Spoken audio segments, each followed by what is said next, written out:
guys, this is Chris coming at you with another solo video from the Jazz Bums channel. Today I've got an idea that's been kicking around in my brain for a couple of weeks to do a new kind of video. Calling it a listening party. I'm not sure that's the greatest description, as it won't be live, but the idea is basically to take a record that I like and listen to it, obviously, and then have you listen to it, hopefully, if you're interested, and I'll give a little reaction from each track, and then there'll be some places in between each track to pause the video so you can go listen to it and see my reaction, I guess. If y'all like this format, let me know. The Bums and I have talked about it a little bit, and we thought it might be a fun thing to do. It would obviously be more fun with all three of us, probably, so you can hear our discussion, and then maybe later on when we get some more subscribers, we could do it in a live format, like a YouTube live type format, which would be cool. So today I have one of my favorite records, favorite jazz records. I'm pretty sure I've showed this once or twice before, but it's Skydive by Freddie Hubbard. It's on CTI, which is one of my favorite labels. They were Creed Taylor came up with this label in the '70s, early '70s. He started it off with A&M, kind of a subsidiary of A&M. It was the 3000 series, I think.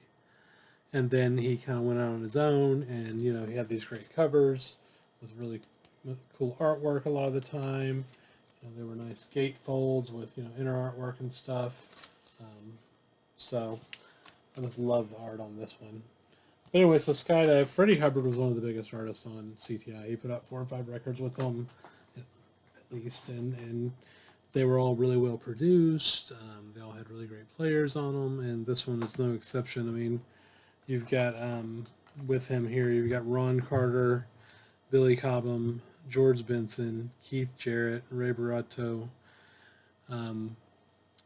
Airto, and Hubert Laws. So most of the CTI records had lots of really talented players, a lot of guys that were big in the 50s and 60s and were, making some highly produced records. I guess some people say that's have a knock on them. A lot of them are, arranged really well. Kind of like the Gil Evans stuff, maybe, as an example, from the 50s and 60s. A lot of times they had bigger bands, not really, small groups. But most of them recorded, if not all of them, recorded by RVG, Rudy Van Gelder. You can pick them up cheap, usually. They're getting a little bit more expensive nowadays, though. I mean, you can usually find the more popular titles for $15-20, whereas a couple years ago they might have been 5 or 10. So anyway, so I'm going to pause the video here in a second so that I can listen to the first track, and then we can come back and I'll talk about it a little bit.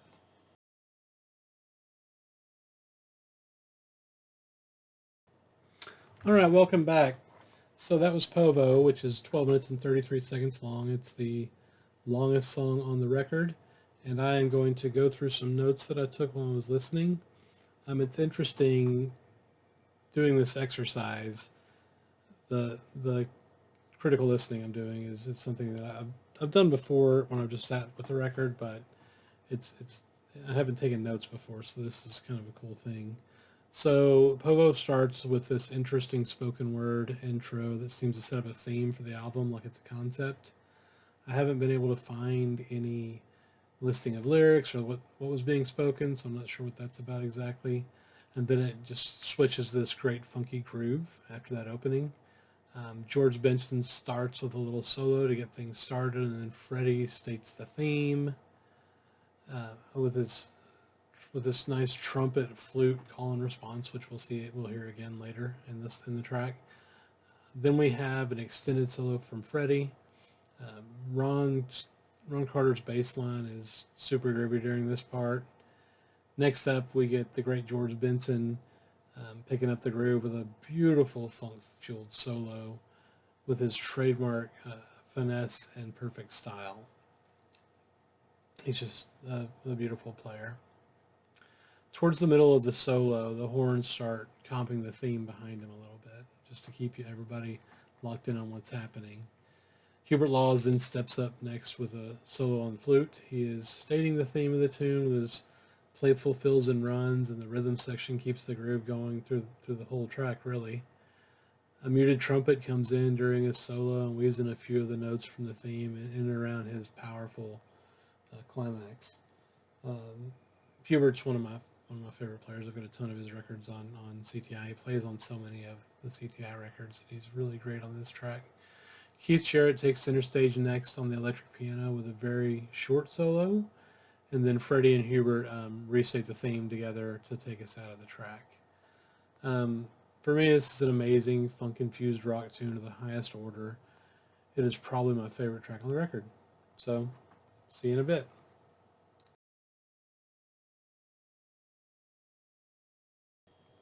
All right, that was In a Mist. Such an interesting tune. So the opening has a bunch of flutes to set the stage into an introduction, a brief introduction by Freddie and Keith. And while Freddie and Keith are kind of getting everything going, Ron and Billy slowly fade in. I would say the theme is very nice with a slight hint of atonality, or at least some rule breaking, to keep it interesting. I said this is a slower tempo song, and it is in parts, but more to come on that. So we then settle into Freddie playing this very traditional sounding phrase into like this big stab of color by all the horns, that then morphs into Keith soloing briefly, and we go back to Freddie with the whole band backing him up. So it's kind of, a little bit all over the place in a good way. So next we have a tempo change. The pace picks up, and Freddie ups the excitement with this brief like flash of a high note, and you're like, okay, what's happening here, right? This is some stuff's happening, right? When I say this track is all over the place, tempo-wise, it feels like. Very cool tune. There's a sense of the traditional here, maybe even Dixieland. When I was listening to it, I was like, man, that's very traditional sounding parts of it, and then other parts sound more modern. It turns out that is because it was written by the great Beck Spiderbeck. And let's do a video about Bex at some point. He's just the classic player from the early days in jazz. This modern interpretation does a fabulous job of renewing the classic while never losing touch with the material. And I said Freddie's tone is just gorgeous in the slower parts. It really is. I really like this tune. Just the juxtaposition of the classic with the modern on this one is just flawless execution, I think. So thanks for listening to me babble on about it, and let's go to the next track.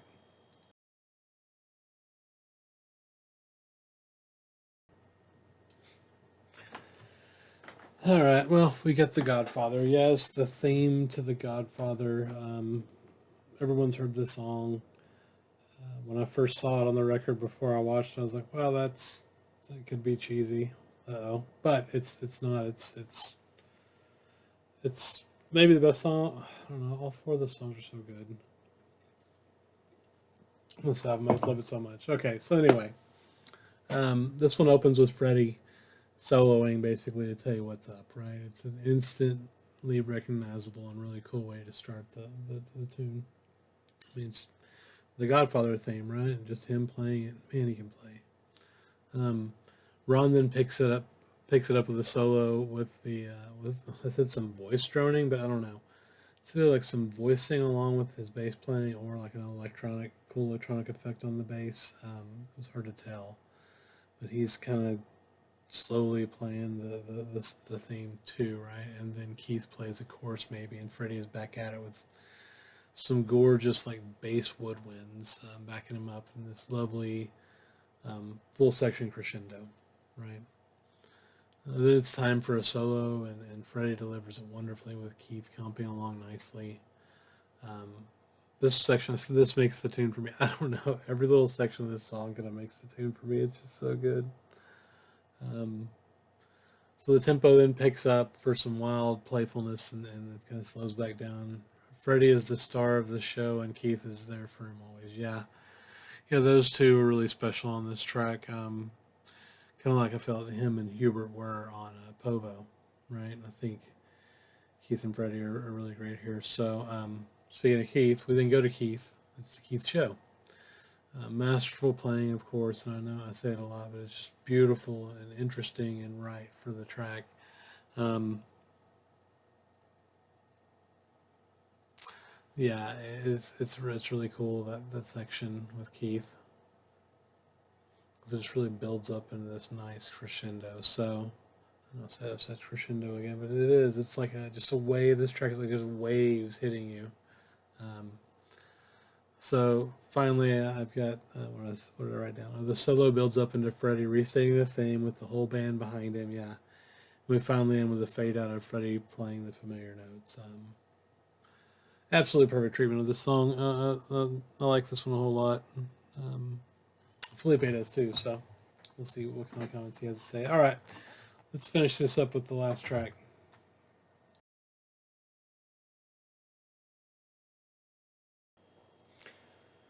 So that's the title track. That's it. That's the show, right? The title track. Man, I really hope that at least one person, um, you know, goes down this journey with me. If you know the record really well, it's perfectly fine. Obviously, if you just watch the video, I mean, clicking on the video makes us happy. So yeah, Skydive. It opens up with this great funk groove with George and Keith getting us going. It's nice electronic piano and bass, but it's not like to just start off with like some mystery like some of the other tunes. It's like, here's what we're doing right here, right? Freddie jumps right in, tells us what's up, what we're in for, and what we're in for is funky jazz. That's correct. The whole band is just jamming with Freddie throughout this track. Then there's a small section with where it's just George on guitar, Freddie, and like the percussion guys. It's amazing. It's just amazingly recorded. I mean, the percussion on this, the players that they get on these records, guys. I always struggle with his name, but Ayrton, and Ray Barretto. Um, they add so much to this whole album, but really this track, it's just got like this Latin greatness, right? So anyway, I said I'm just enjoying this one. I was just enjoying that one a lot. I enjoy this whole record so much. It makes me so happy every time I listen to it. Freddie can solo as much as he wants, as far as I'm concerned. He's top three on the trumpet for me, just no doubt about it. That's another video though. I wrote down this is the state of jazz in 1972. Correct. State of the art jazz in 1972. It's a seriously well done presentation. It's my absolute favorite in the CTI catalog, bar none. So anyway, next up in the track, we got George coming into solo with the extensive rhythm section, and Keith again talking about the percussion. So great. Don't forget about Billy Cobham on drums. I mean, one of my favorite drummers too. I said, oh man, it's just a stone groove. I can also listen to George play forever and ever. He had the most perfect tone. And then, yeah. Sorry, I got a little lost there. So yes, time for Hubbard to start talking. He has some shit to say on this one, even if briefly. He got his thoughts in, and Keith said, "Hey man, I got some thoughts too." And then Freddie said, "Yeah, this is my gig. Let's get back to my business. Come on, guys, let's show them what they want to hear again together." And they do. The band's really, I mean, I don't know how to explain it. I just feel like they're really together on this track, and they're all participating, right? Yeah, so if you got this far, thanks for sticking around. I would really love to hear your thoughts on this album. Again, I've said it many times in this video, but it is one of my favorites. It was one of the first. It was the first CTI I ever bought. Just the cover grabbed me, and you know, when you're buying used jazz records, especially buying reissues, I guess you could say the same thing, but something about digging through those used records, and you see something that just kind of grabs you, and you don't know what it is. If it's affordable and you got the cash to spend, take a chance on it, man. I mean, if I hadn't done that, I wouldn't have known about this record. So, again, thank you so much for listening and spending your time with me.